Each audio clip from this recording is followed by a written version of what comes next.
দিয়ে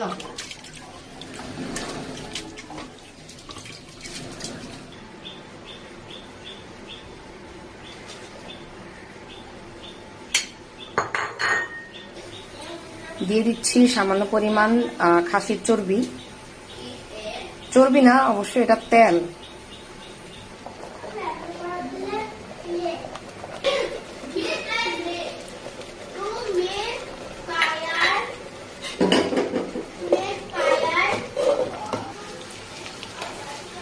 বাগার দিয়ে দিব, শুধু পেঁয়াজ নিয়েছি, রসুন নিয়ে নেই, আর নিয়েছি দুটো শুকনো মরিচ দিয়ে নিচ্ছি। এগুলো খুব সুন্দর একটা কমপ্লিট আমার পানি ভাতের খিচুড়ি।